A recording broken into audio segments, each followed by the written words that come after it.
Namaste, welcome to Creative Fashion. First of all, thanks to my all subscribers to your love and support. हमारे channel के video के updates आपको मिलते रहे, इसीलिए सबसे पहले हमारे वीडियो के नीचे दिखाए गए सब्सक्राइब के बटन पर क्लिक कीजिए और साथ ही में पास के बेल के बटन पर क्लिक कीजिएगा ताकि वीडियो के नोटिफिकेशंस आपको मिलते रहे।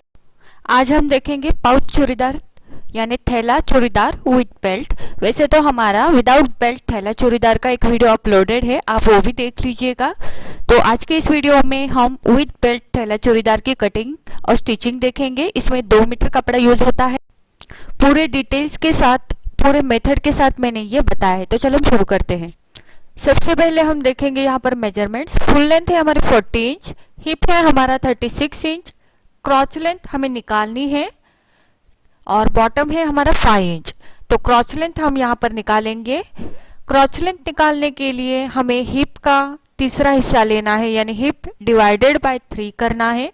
हिप है 36 इंच, उसे डिवाइड करते हैं 3 से, तो यहाँ पर मेरा आ जाता है 12 इंच यानी 12 इंच, प्लस उसमें 1 इंच ऐड करना है और यहाँ पर हो जाता है मेरा 13 इंच। यहाँ पर मैंने 1 इंच ऐड किया है। अगर आप चाहे तो यहाँ पर 2 इंच भी ऐड कर सकते हो अगर आप थोड़ा लूजिंग पहनते हो। अब यहाँ पर देखो कपड़े का फोल्ड किस तरह से होता है वो देखेंगे। एक साइड में इस कागज के ऊपर मैंने कपड़े की विड्थ लिख दी है, 44 इंच पन्ना है और यहाँ पर लेंथ मैंने यहाँ पर मार्किंग किया है। अब सपोज आपका हिप साइज यहाँ पर 36 इंच है, तो आपकी जो फैब्रिक की विड्थ होगी यानी पन्ना होगा वो आप 36 इंच या उससे कम ले तो भी चलेगा, लेकिन 36 इंच से ज़्यादा नहीं होना चाहिए क्योंकि इससे हमारी कपड़े की बचत होगी और यहाँ पर कपड़ा हमारा ज़्यादा वेस्ट नहीं होगा। तो यहाँ पर जो फोल्ड करेंगे आप अपने हिप साइज के अनुसार कीजिएगा, हिप साइज के अनुसार ही कीजिएगा या उससे कम भी चलेगी विड्थ, लेकिन ज़्यादा नहीं होनी चाहिए क्योंकि यहाँ पर हमारा जो थैला बनाना है वो थोड़ा क्रॉस में बनता है, क्रॉस कपड़े में। तो क्रॉस कपड़ा आने के लिए आपका जितना हिप साइज है उतना या उससे कम आप कपड़े की विड्थ रखिएगा। सपोज आपका यहाँ पर पन्ना 44 इंच है और हिप साइज 48 इंच है तो भी चलेगा, लेकिन 48 इंच से ज़्यादा आपको यहाँ पर विड्थ नहीं लेनी है। तो आई होप आप ये समझ गए होंगे। तो चलो आगे बढ़ते हैं। यहाँ पर जो मैंने कपड़ा लिया है वो मेरी हिप साइज 36 इंच है, तो मेरे यहाँ पर कपड़े की विड्थ भी मैंने 36 इंच ही रखी है। आपको ये 36 इंच या उससे कम है तो भी चलेगा, लेकिन ज़्यादा नहीं होनी चाहिए। अब यहाँ पर मुझे एक ज़रूरी बात करनी है। पिछले वीडियो के दौरान यानी पाउच चूड़ीदार का हमारा जो एक वीडियो अपलोडेड है विद बेल्ट का, तो उस वीडियो के ऊपर मुझे 1-2 कमेंट्स आए थे कि हमारे थैले में झूल क्यों आता है। तो इसका एक मेन रीज़न है कि यहाँ पर जो आपने कपड़ा बिछा के रखा है इसके दोनों साइड यानी यहाँ से यहाँ तक और यहाँ से यहाँ तक, ये जो दोनों साइड है ये आपके दोनों इक्वल होनी चाहिए, ½ इंच का भी डिफरेंस नहीं आना चाहिए।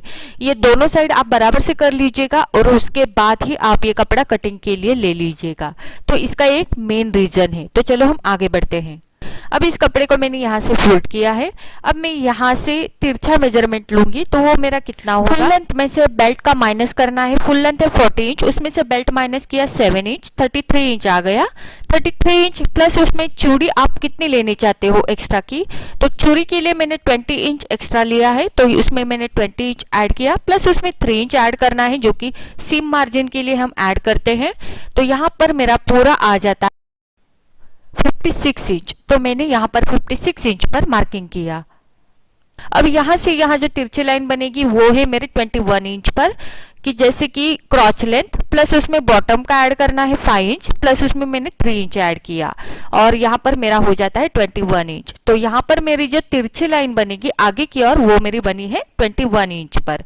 अब ऊपर की तरफ जो आपका एक्स्ट्रा का कपड़ा बचता है वो आप कट कर दीजिएगा। मैंने यहाँ पर पहले से ही कट करके रखा है जो हमारे बेल्ट के लिए काम आएगा। अब मुझे यहाँ से यहाँ एक स्टिच लगानी है और यहाँ से यहाँ मुझे एक स्टिच लगानी है। दोनों साइड की मैंने स्टिच लगा के ले ली है और ये दोनों साइड से इस तरह से पैक हो जाएगा और इस साइड से भी। अब हमें यहाँ पर क्या करना है, यहाँ पर आपको ये तिरछी लाइन ऊपर की तरफ हमने जो बनाई थी ये आपको दिख रही है, यहाँ से इसको इस तरह से उठाना है और इस तरह से नीचे की साइड का जो कपड़ा है वो हम इस तरह से फोल्ड करते जाएंगे। यहाँ पर मैं पिनअप कर देती हूँ क्योंकि हमें ऊपर का और नीचे का कपड़ा दोनों मिलाकर यहाँ पर सिलाई लगानी है, स्टिच करना है। तो यहाँ पर मैं पिनअप करती जाऊंगी ताकि ये आपके समझ में आ जाए। फिर इसके बाद हम इसके ऊपर से सिलाई लगाएंगे।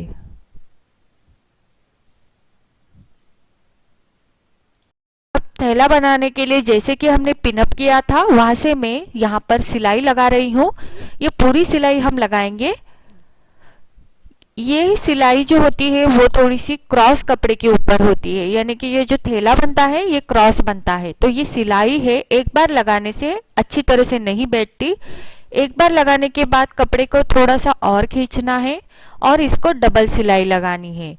तो मैं यहाँ पर डबल सिलाई लगा के ले लेती हूँ। यहाँ पर मैं सिंगल लगा रही हूँ, इसके बाद में और एक सिलाई लगाऊंगी। यहाँ पर मैंने डबल सिलाई लगा के ले ली है, आपको दिख रहा होगा। यहाँ पर जो हमने पिनअप किया था वहां पर हमने सिलाई लगा ली है। अब ये जो थैला बना है ये चारों ओर से पूरा हमारा पैक बन गया है, ये कहीं पर भी खुला नहीं है। अब जो ऊपर की तरफ हमारी लाइन बनी थी, ये देखो ये लाइन ऊपर की तरफ की लाइन, उसे हमें यहाँ से सीधा पकड़ना है उस लाइन के ऊपर से और इस थैले को बिछाना है। ये जो लाइन बनी थी हमारी तिरछी ऊपर की तरफ, वो अब थैला बनने के बाद ऊपर की तरफ सीधे आनी चाहिए। इस तरह से हमें थैले को बिछाना है, इस तरह से। अब इस थैले को बिछाने के बाद हमें यहाँ पर कट लगाना होता है। तो यहाँ से हमें कट लगाने के लिए सबसे पहले एक छेद बनाना है। यहाँ पर देखो ये जो सिलाई है ये बराबर से कोने में आनी चाहिए दोनों ओर की। अब छेद बनाने के बाद उसके बीच में हम इस तरह से सीजर को यानी कैंची को अंदर की तरफ डालेंगे और ये पूरा कट लगा देंगे ऊपर की तरफ। सेम उसी तरह से नीचे की तरफ भी हमें कट लगाना है। कट लगाने के बाद ये खुल जाएगा।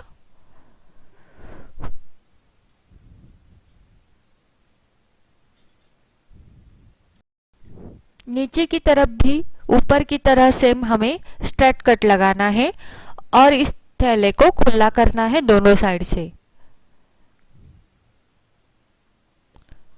दोनों कट लगाने के बाद ये थैला हमारा इस तरह से खुल जाएगा। अब इसको हम सीधा करेंगे और यहाँ पर ये झोल निकल जाएगा। अब ये थैला हमारा मेजरमेंट डालने के लिए रेडी है। तो यहाँ पर आप देख सकते हो ये जो तिरछी लाइन है ये मैंने स्टिच करते समय आपको बताया था, ये आपको खींचनी है और फिर से एक बार आपको डबल स्टिच लगानी है और फिर ये आपका थैला इस तरह से अच्छे से बैठ जाएगा। अब यहाँ पर देखो हम मेजरमेंट्स डालेंगे। तो सबसे पहले हम यहाँ से यहाँ आपकी ये जो सिलाई है ये आपके बॉटम के बीच में नहीं आनी चाहिए, तो उसके अकॉर्डिंग हम इस तरह से थैले को घुमाएंगे। देखो ये जो सिलाई है जॉइंट की, ये सिलाई हमारे बॉटम में नहीं आनी चाहिए, चाहे तो वो हमारे आसन में चली जाए लेकिन यहाँ बॉटम में नहीं आनी चाहिए। तो यहाँ पर बॉटम मेरा 5 इंच है तो 5 इंच के बीच में ये नहीं आनी चाहिए। इस तरह से मैं इसको थैले को घुमाऊंगी। सेम उसी तरह से इस साइड में भी मैं थैले को घुमा लूंगी। सबसे पहले मैं यहाँ पर पिनअप कर देती हूँ क्योंकि ये जो मेरा फैब्रिक है ये लाइक्रा का फैब्रिक है और ये कटिंग करते समय बहुत फिसल जाता है, तो इसलिए मैं यहाँ पर पिन लगा देती हूँ क्योंकि ऊपर की तरफ मैंने सेट कर दिया है। अब इस साइड में भी मैं कपड़ा उसी तरह से सेट करूंगी। ये देखिए यहाँ पर मेरा 5 इंच है और 5 इंच के बीच में हमारा जॉइंट नहीं आना चाहिए यहाँ पर। तो यहाँ पर मैंने अच्छे से इसको एडजस्ट करके मैं यहाँ पर भी पिनअप कर देती हूँ इस तरह से। अब इसके ऊपर हम मेजरमेंट्स डालेंगे। तो सबसे पहले मुझे यहाँ पर लेना है हिप का तीसरा हिस्सा प्लस उसमें 1 इंच ऐड करना है और यहाँ पर मेरा आ जाता है 13 इंच। तो अब वो मार्किंग हो जाने के बाद ऊपर की तरफ मुझे बेल्ट का 7 इंच छोड़ना है जो कि मैंने छोड़ा है और वैसे ही मैं नीचे तक जाऊंगी और यहाँ पर मैं मार्किंग करूंगी हमारे क्रॉच लेंथ। क्रॉच लेंथ है मेरी 13 इंच प्लस उसमें 1 इंच सिलाई मार्जिन का ऐड करना है और 14 इंच पर मुझे यहाँ पर मार्किंग करना है। तो मैंने यहाँ पर 14 इंच का मार्किंग किया और टेप को मुझे वैसे ही रखना है और टेप को मैं नीचे की तरफ लेके जाऊंगी। टेप को मैंने जरा भी नहीं हिलाया है और यहाँ पर मैं मार्किंग करूंगी 14 इंच का और आगे की तरफ जाके मैं इस तरह से इस साइड में मार्किंग करूंगी लेंथ का। देखो यहाँ पर मैंने फुल लेंथ का मार्किंग किया। आप देख सकते। अब देखते हैं इस साइड में, तो इस साइड में भी हमें उसी तरह से मार्किंग करना है जिस तरह से हमने इस साइड में किया था। तो यहाँ से यहाँ मैं उतना ही लूंगी 13 इंच जितना कि मैंने यहाँ पर लिया था अपोज साइड में।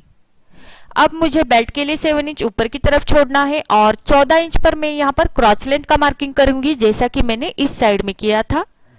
टेप को वैसा ही रखकर यहाँ पर भी मैं फुल लेंथ का मार्किंग करूंगी 40 इंच पर और इस यहाँ पर उसका निशान बनाऊंगी। इसी तरह से दोनों साइड में हमारे फुल लेंथ के निशान बन चुके हैं। यहाँ पर मेरे फुल लेंथ का मार्किंग आया है, वहां पर इस तरह से मैं स्ट्रेट लाइन बनानी है हल्की सी, उस निशान से होके क्रॉच लाइन को स्ट्रेट लाइन ज्वाइंट करनी है यहां से यहां तक इस तरह से। अब सेम मैं इस साइड में भी करूंगी। जहां पर मेरे फुल लेंथ का मार्किंग आया था वहां पर मैं इस तरह से लाइन खींचूंगी। ये लाइन में स्ट्रेट ऊपर की क्रॉच लाइन को जोड़ दूंगी।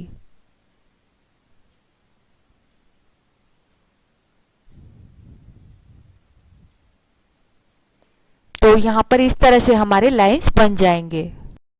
जहां तक हमारी ब्लैक लाइन है वहां तक हमारी क्रॉच लेंथ है। अब ये जो क्रॉच लेंथ है ये हम ज्वाइंट करेंगे इस अपोज साइड के रेड लाइन तक इस तरह से, और सेम हम इस साइड की क्रॉच लाइन से इस साइड के रेड लाइन तक इस तरह से ज्वाइंट करेंगे।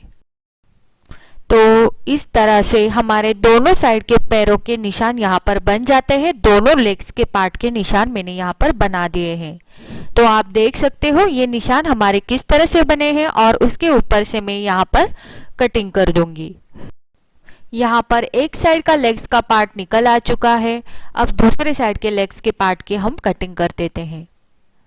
इसी तरह से दोनों लेग्स पार्ट हमारे यहाँ पर निकल आते हैं। बीच का जो कपड़ा है वो मैंने साइड में रख दिया, उसमें से हम कली निकालेंगे जो कि हमारे बीच में ज्वाइंट होगी दोनों लेग्स पार्ट के बीच में।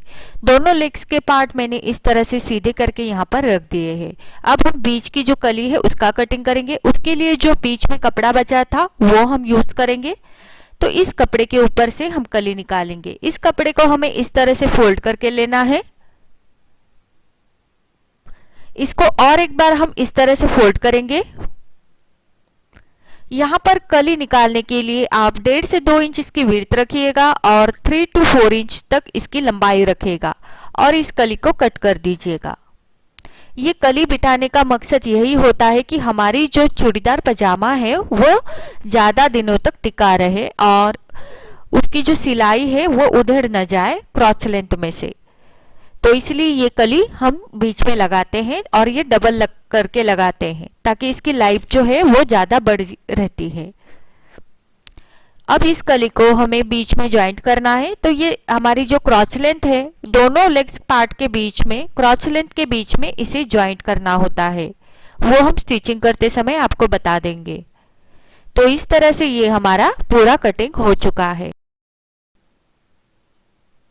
बेल्ट के लिए बचा हुआ कपड़ा लिया है और उसको मैंने फोल्ड करके लिया है। इसकी विड्थ मैंने 21 इंच रखी है, मतलब हिप का हाफ प्लस उसमें 3 इंच ऐड करके लेना है और इसकी लंबाई लेनी है 9 इंच और यहाँ पर मैंने मार्किंग करके बेल्ट को कट कर दिया। अब आते हैं स्टिचिंग की ओर। तो इसका स्टिचिंग थोड़ा सा अलग होगा क्योंकि बीच में हम कली ज्वाइंट कर रहे हैं। तो सबसे पहले एक लेग्स का पार्ट मैंने यहाँ पर ले लिया है और उसके बॉटम को इस तरह से डबल फोल्ड करके स्टिच लगानी है। ये हमारे लेग्स पार्ट का बॉटम है और इसे हम डबल फोल्ड करके बॉटम को स्टिच कर रहे हैं।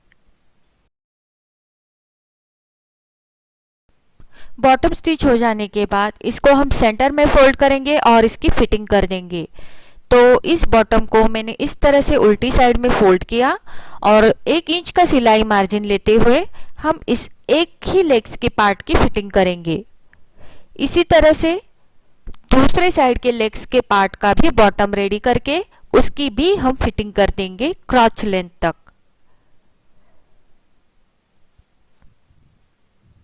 दोनों लेग्स के पार्ट अलग अलग फिटिंग कर लेंगे।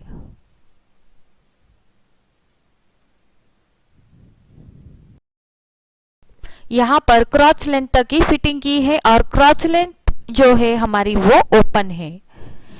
इस तरह से दोनों लेग्स के पार्ट मैंने रेडी करके लिए हैं। ये आप देख सकते हो, दोनों लेग्स पार्ट के बॉटम रेडी करके मैंने दोनों साइड की फिटिंग कर ली है, बस क्रॉच लेंथ तक ही दोनों लेग्स के पार्ट की। अब इसके बीच में हमें कली को ज्वाइंट करना है।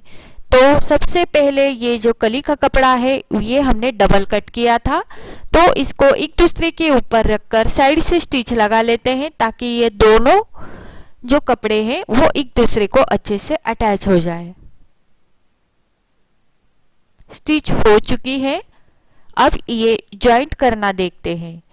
तो इस कली को इस पैंट के बीच में अटैच करना है। तो यहाँ पर जो क्रॉच लेंथ है उसको इस तरह से मुझे खोलना है। दोनों साइड के लेग्स के पार्ट के क्रॉच मैंने खोल दिए। इसके बीच में हमारी कली लगेगी, यहाँ पर हम फोकस करेंगे।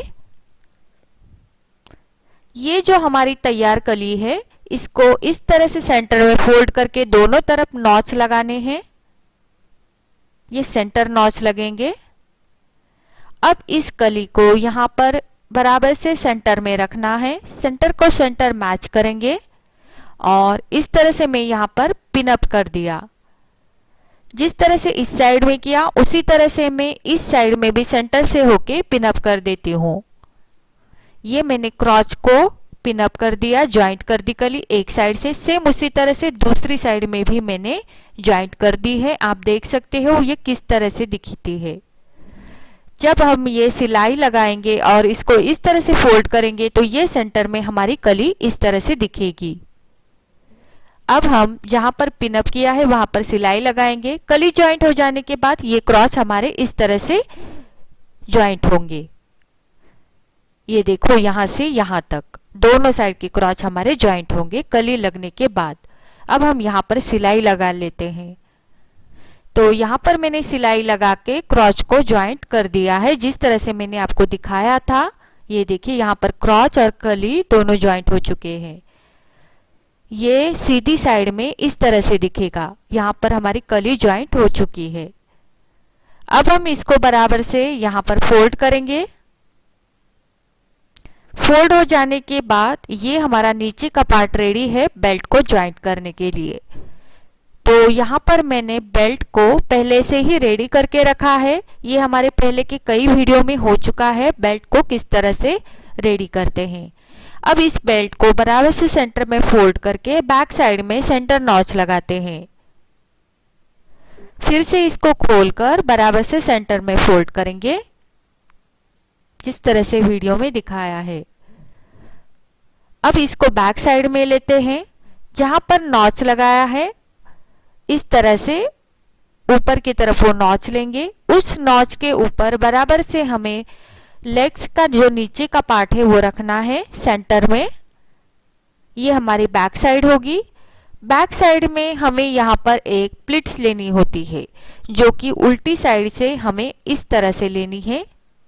उल्टी साइड से ये प्लिट्स हमारी बॉक्स प्लिट्स की तरह दिखेगी। सेंटर से होके एक साइड में 1.5 इंच इस तरह से फोल्ड करना है और सेंटर से होके दूसरी साइड में भी 1.5 इंच हमें इस तरह से फोल्ड करना है। तो ये बीच में हमारी बॉक्स प्लिट बन जाती है। ये उल्टी साइड से हमें बॉक्स प्लिट बनानी है। बॉक्स प्लिट बन जाने के बाद हमें इस सिलाई को कंटिन्यू करना है आगे की तरफ। तो नीचे के लेग्स के पार्ट और हमारी जो बेल्ट की पट्टी है ये दोनों एक दूसरे को हम अटैच करते जाएंगे। अब अटैच करते हुए हम फ्रंट सेंटर तक आ चुके हैं। तो यहाँ पर फ्रंट में हम इस तरह से 3 से 4 हमारे प्लिट्स पड़ेंगे। तो इस प्लिट्स का जो डायरेक्शन है वो उल्टी साइड में इस तरह से होगा और यहाँ पर बराबर से सेंटर को सेंटर मैच करते हुए एडजस्ट करते हुए हम प्लिट्स लेंगे। सीधी साइड में ये इस तरह से दिखेगा। यहाँ पर हमारी हाफ साइड ज्वाइंट हो चुकी है। सेंटर फ्रंट से होके सेंटर बैक तक। यहाँ पर फ्रंट साइड में हमारे 3 से 4 प्लीट्स आएंगे और इसका डायरेक्शन आमने सामने रहेगा। सेम उसी तरह से इस साइड को भी हम ज्वाइंट करेंगे यहाँ से यहाँ तक राउंड में। तो चलो हम शुरू करते हैं। इसको भी हम इसी तरह से बैक से होके शुरू करेंगे। तो बैक में हमने पहले से ही प्लीट्स ले रखी है, तो वहीं से बस सीधा स्टिच करते जाएंगे। स्टिच करते हुए हम आगे तक आएंगे और आगे हम फ्रंट में 3 से 4 प्लीट्स लेंगे इस तरह से।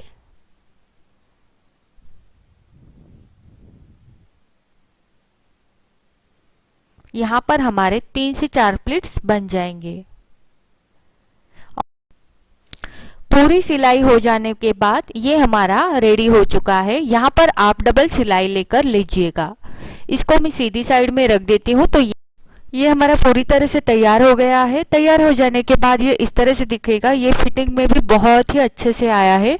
आप इसे ज़रूर ट्राई कीजिएगा और अगर वीडियो आपको यूजफुल रहा हो लाइक ज़रूर कीजिएगा।